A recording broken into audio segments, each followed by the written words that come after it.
They started barking about 5:30 this morning and kept us awake for a long time. Just heard them every 10 minutes, going on and on.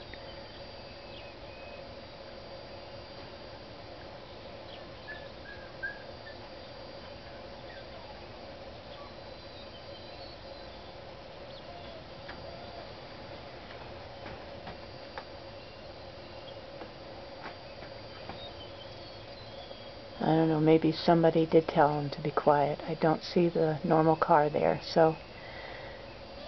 But somebody is probably home, being Sunday, so maybe they're finally telling me to be quiet, but not before 7 o'clock. They were barking constantly for an hour and a half this morning. Yep, there they go again.